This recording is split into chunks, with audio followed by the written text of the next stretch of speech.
I needed to hire an assistant. I could not hire an assistant. I didn't have the money to hire an assistant, but I could pretend to hire an assistant. Yes, it is true.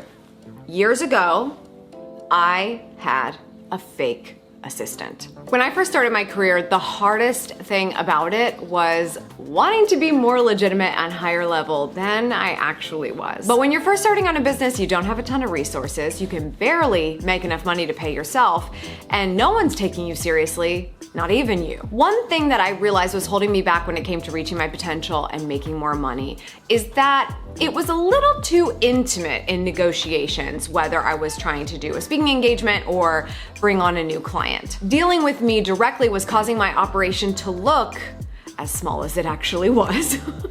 Which was allowing people to see that they could just ask me for the favor of lowering my prices for them or changing things up to make it just perfect for the way that they wanted it. And when you're not feeling confident, this is a complete and total disaster. You take on clients because you need to cash the check, and they end up being the most annoying clients you'll ever have. The lessons that you learn early on, you're like, I don't want this anymore. Those who haggle with you the most tend to be the ones who are the most demanding. So anyway, that's a story for another day, but the issue was that there was no system in place. I finally realized that if I wanted the legitimacy that I was hoping for in my business, I needed to implement it no matter what it took immediately. First step being, I needed to hire an assistant. I could not hire an assistant. I didn't have the money to hire an assistant, but I could pretend to hire an assistant. This was far and away one of the best things I ever did to set myself up for success in the long run for two reasons. First, legitimacy. When you emulate the result of where you want to be, others feel it. And it goes from being a conversation of how it all could work to how we do things. And the second reason is because it ended up giving me more time. Now, how is that possible? If you are going to play the role of your fake assistant, how are you actually getting more time? Well, at first, it may not seem like it, but because of the fact that you can switch gears between when you are yourself and when you are doing administrative tasks as your assistant, the blocking of that is really effective, and you're setting up a process where someone in the future, when you're ready to hire, will be able to step in and understand how you want the job to be done quicker than if you were training from scratch. Now, if you're thinking about tearing down this idea because a fake assistant lacks authenticity and transparency, no problem, don't do it.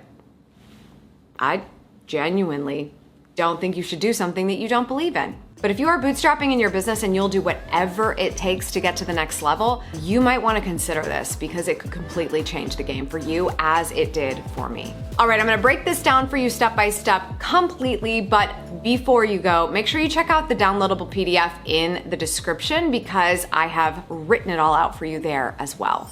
Let's take just a second to thank our sponsor for this episode of Amy TV, and that's our friends at Vivaia. If you're looking for chic footwear that is stylish and eco-friendly, then you're definitely gonna wanna check out the selection with Vivaia. Not only are they beautifully and sustainably made, they check every other box you can think of when it comes to footwear. You know the struggle of compromising on a pair of shoes because it's impossible to find a pair that does everything you want it to do. They might be picture perfect, but they kill your feet after a night out. And you know there are the sustainably made brands that lack style altogether. Vivaia has cracked the code with shoes that feel good, look good, and do good for the world.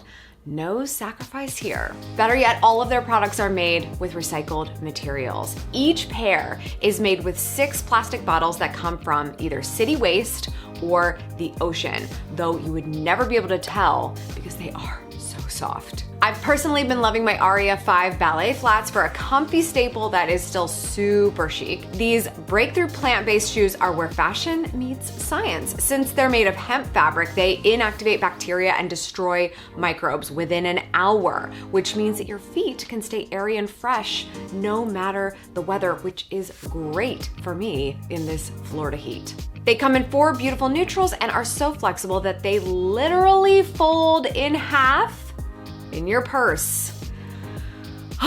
I love versatility. I also went for something kind of crazy and am loving my Nadia loafers. They're more of a contemporary shoe that feature this really bold embroidery on the toe. They might be flats, but they feel as supportive as sneakers. So if you're ready to level up your shoe game and do some good in the world, check out the link in the description. You'll get 15% off when you use my code Amy15. That's at VivaiaCollection.com with my code Amy15. Check it out.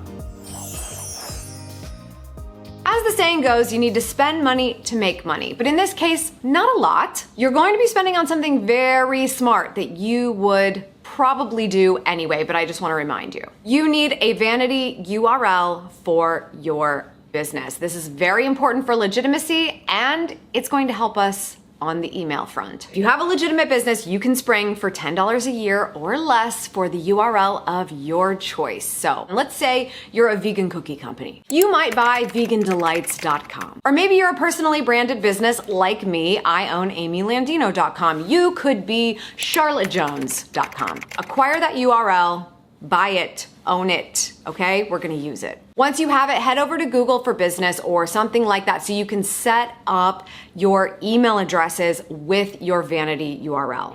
And once you have the capability of doing this, we can hire your fake assistant.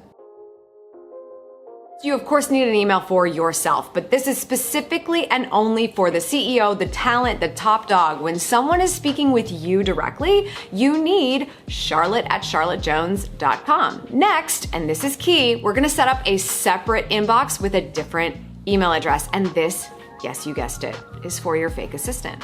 There are a couple of ways that you can do this. You can have a hello inbox, you can have a team inbox, so essentially hello@vegandelights.com or team@charlottejones.com. This is gonna be a lot more versatile. Somebody who you hire in the future is gonna be able to jump in there and they're not going to need a new email address. But to me, when you're first starting out and this is a fake assistant encounter, I always find that you get more confidence if you name your assistant. There's just something about it that makes it feel more personal when you are connecting your assistant's inbox to a contact or to a potential client, and you don't have the imposter syndrome of being like, oh, this is my team, and not really getting into the mode of, no, we have a system here and there is someone who handles this for me. So of course the second option is just to name your assistant. Maybe you love the name Stanley. Welcome to Vegan Delights, Stanley. It's Stanley@vegandelights.com.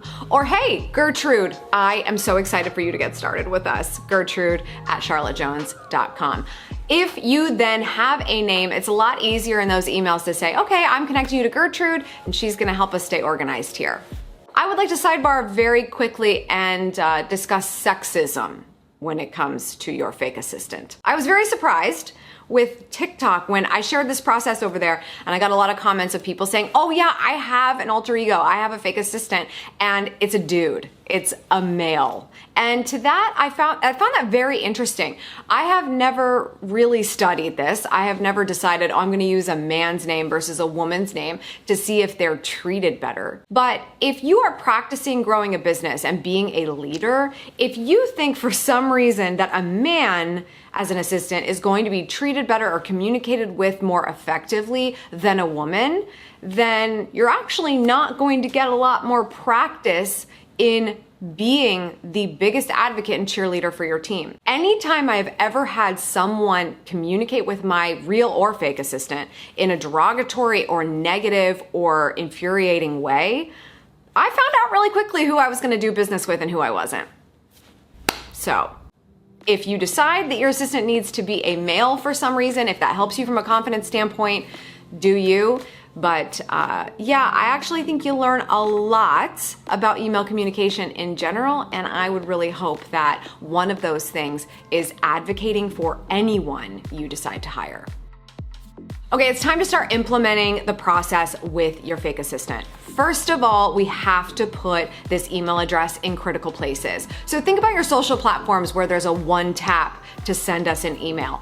That should go to your admin email address, not to your personal. Maybe you have a media kit. Stick your fake assistant email on that media kit as the main point of contact. I don't like to deal with any of my emails in my personal inbox because it's a hot mess anyway. And so anything that I would like to keep organized, I would connect my assistant to make sure that they can keep tabs on me and that person. So that it should be no different when it's a fake assistant that's involved. If for no other reason, it's just in a more organized space where emails do need to be followed up on much more diligently. The key here is that you just start leveraging your assistant's email on a much more regular basis. It'll give you a lot more practice with having a team, and ultimately, we're flexing the muscle of taking those administrative duties that eventually you would want off your plate and sending them to where they would go. So anything that you can think of that you would want to hire someone for to handle,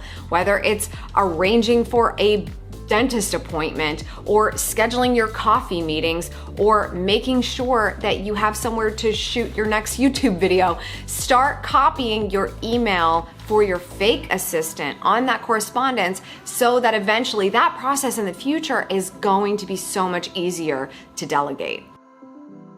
Initially, you're probably not going to feel like there's a whole lot of time that you save with this process. But I actually disagree. If you use it right, you can get your time back immediately by having this process in place. First of all, we waste a lot of time in email. You have emails that require a very thoughtful response, some that are research driven, some that are spam, some that are shopping, some that are administrative and bills, and a lot of other things in between. So because we go to our inbox and we get all types of things like that, it can be daunting and really exhausting to try to go through it all. And so we'll skip the really heavy and crazy hard ones and do the menial stuff. Or we'll be like, oh, I don't have time for the menial stuff right now, even though that's easier and I'm definitely not wrapping my head around this. So we skip over it altogether. If you can at least pare down your own inbox and get the administrative tasks to the right place, you're going to be able to start saving time by checking your own email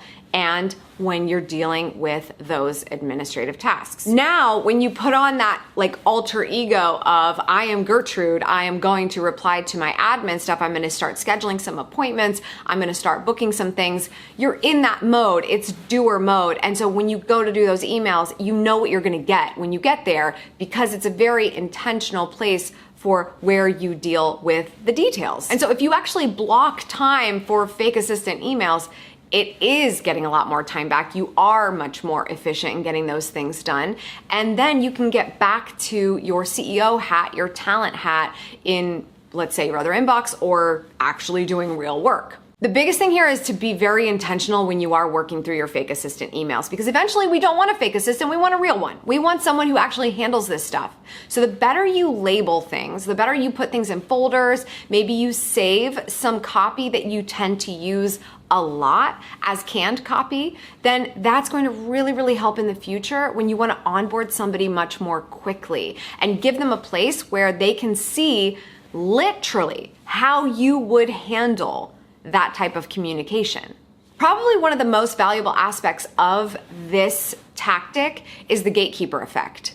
Just by taking yourself out of a couple steps of a process where it is appropriate, it really allows you to be able to do business on your own terms. So whether it's negotiating pricing or whether you just need somebody to gracefully say, Amy doesn't have time for that, or she doesn't want to do that, or she doesn't have time to go to coffee with you, or something like that. That's really what this inbox has the ability to help you do. And that is a massive time saver. Let me tell you something, Olivia, my previous fake assistant, Olivia was ruthless, okay? When Amy was not available to do something or Amy did not have energy to do something, Olivia just took it right out. Especially for maybe those brand deals that they're not gonna pay you enough, or that client that wants to fully customize a package and then pay very little for it. You need someone to say, that's not how we do things.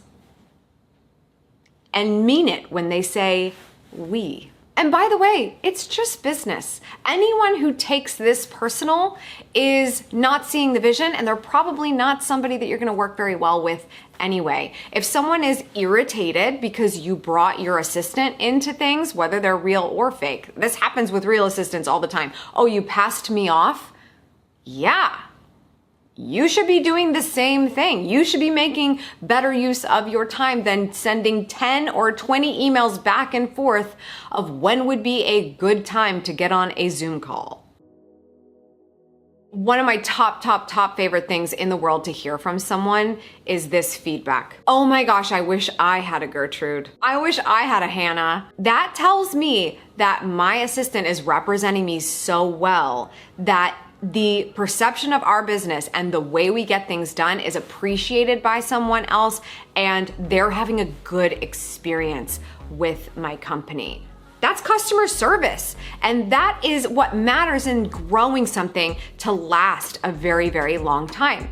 So how your assistant represents you is very important, which is why I want you to have the right hat on when you have the fake assistant mode going, because that person is emulating what the success and processes of your business is going to look like. So people know that you are more than just an individual figuring it all out. We're all individuals just figuring it all out. So there's no reason why you need to hit some arbitrary metric or moment or revenue status to be able to give yourself that legitimacy. You're actually gonna reach it sooner by implementing something that looks like it now. When it comes to the legitimacy of your business, you are the only thing holding you back. I'm hoping that the fake assistant technique or something like it could be very helpful with you in increasing your confidence for doing your absolute best work.